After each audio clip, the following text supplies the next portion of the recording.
All right, today we're jumping right into threat modeling. And really, what it is this idea that you stop waiting for things to break. Instead, you get inside an attacker's head, before they even think about showing up. It's all about building security in from the very, very beginning. So let's get into it. The cybersecurity legend Bruce Schneier really nailed it with this quote. Think about it. You could have the most insane, complex digital lock ever created, but what good is it if an attacker can just walk around it? This gets to the heart of what's called the $5 wrench problem. I mean, why would anyone spend millions trying to crack some super fancy algorithm when they could just, threaten someone with a cheap wrench to get the password? Threat modeling forces us to look at the whole picture, not just the high-tech stuff, but those weird, unexpected low-tech angles too. Okay, so here's how we're going to break this down. First, we'll dig into that $5 wrench problem. Then we'll get into the mindset of an attacker. We'll look at some really cool frameworks, Stride and Dread, and then visualize how attacks actually happen. And finally, we'll wrap it all up by seeing how this makes security a from-the-start kind of thing. All right, Section 1, the $5 wrench problem. And it all boils down to this. You just can't defend everything. I mean, just think about it for a second. We've got a finite amount of money, a finite number of people, and definitely a finite amount of time, right? But the number of ways someone could attack us, it's pretty much infinite. So prioritization isn't just a nice to have, it is absolutely essential. We have to figure out where we're most vulnerable, that low-hanging fruit for an attacker, and lock that down first. So who are these attackers anyway? Well, it's not just one type of person in a hoodie. You've got a whole spectrum. On one end, you have people just doing it for the thrill of it. Then you have corporate spies trying to get a leg up, organized crime looking for a payday, and even state-sponsored groups involved in, political battles. Understanding who might come after you and why is really step one in figuring out what matters most. So, if we can't defend everything, how in the world do we decide where to put our resources?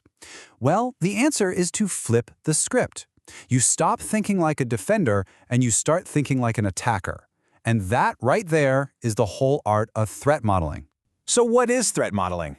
The best way to think about it is like creating a security blueprint before you even start building. Instead of running around patching holes after your house is already built, you design it from the ground up to be strong. It's a proactive, really systematic way to find those weak spots before a bad guy does. And the process itself is actually pretty straightforward. It boils down to 4 main steps. First, you break down your system to see all the moving parts. Second, you hunt for threats. Third, you figure out how to stop them. And fourth, you make sure your fixes actually work. Simple enough, right? So let's start with step 2. How do we actually find these threats? Okay, so how do we go about finding threats in a systematic way? I mean, we can't just guess. We need some kind of checklist, a framework for all the nasty things an attacker might try to do. And that is exactly where a framework called Stride comes in. Stride is basically a brilliant mnemonic that gives us a mental model for almost any kind of attack. It breaks things down into 6 categories. Think of it as a hacker's to-do list. You've got S for spoofing. That's pretending to be someone you're not. T is for tampering, messing with data. R is for repudiation. That's doing something and then being able to convincingly deny you ever did it. I is for information disclosure, leaking sensitive data.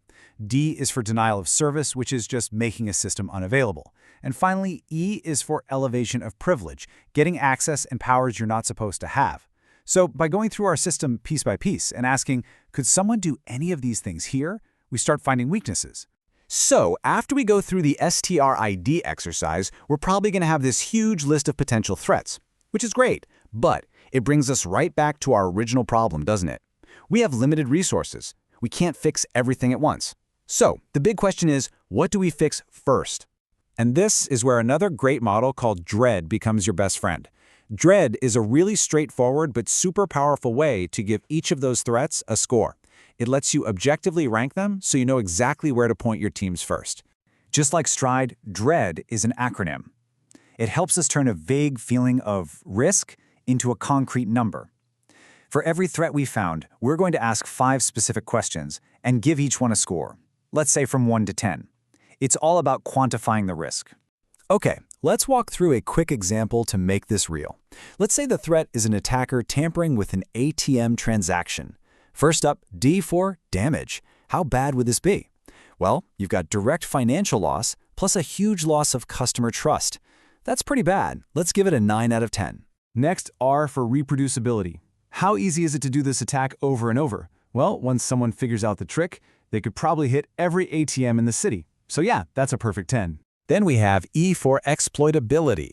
How much work does it take to actually pull off the attack? Let's say it needs some special hardware, so it's not trivial, but a determined attacker could totally do it. We'll give that an 8. A is for affected users. How many people are going to be impacted by this? Potentially anyone who uses that ATM network, which could be a lot of people. Let's score that a solid 7. And the last D is for discoverability. How easy is it to find this vulnerability in the first place? Maybe it's not super obvious, but a skilled person looking for it would probably find it. So let's say that's a 6. Okay, so now we just do the math. We add up our scores, 9, 10, 8, 7, and 6, and divide by 5. That gives us an average risk score of 8.0. Now, in most places, an 8 is considered a high-risk threat. And just like that, this simple calculation cuts right through all the debate and noise. It points directly at this problem and says, this one, fix this one first. So now we know what to fix. But the next logical question is, how would an attacker actually do it? To figure that out, we can use a really cool visualization tool called an attack tree. So an attack tree is pretty simple. You put the attacker's main goal right at the top, like, say, obtain admin access to database. Then you map out all the different ways they could achieve that goal. So maybe they could use SQL injection, or they could try to steal someone's credentials. This is where it gets super useful for us defenders. The SQL injection path might have several steps that all have to succeed. That's an AND condition. That means we only have to break one link in that chain to stop the whole attack. But for the credential theft path, that's an OR condition. They could try phishing or malware or social engineering. That means we have to defend against all of those things to be safe. It makes it crystal clear where our defenses will have the biggest bang for their buck. Okay, let's zoom out and tie this all together. We've used Stride to find threats, Dread to prioritize them, and attack trees to map them out. So what? How does this actually change the way we build software? Well, it really comes down to a massive shift in mindset. The old way of doing things was totally reactive. You'd build the whole thing, launch it, and then wait for security bugs to pop up. Then it's a mad scramble to fix them, which is always super expensive and slows everything down. Threat modeling lets us be proactive. You treat security as a core requirement right from the design phase, just like performance or usability. It's so much cheaper, it's way more efficient, and you end up with a product that is just fundamentally stronger. So if there's one thing to take away from all this, it's that security isn't a product you can buy off a shelf. It's not a feature you just add at the end. It's a process. It's a way of constantly thinking about your systems from an attacker's point of view. So I'll leave you with this to chew on. What's the one threat to whatever it is you're working on, your app, your network, even just your personal data, that you've just never really thought about? Because finding that answer, that's where true threat modeling begins.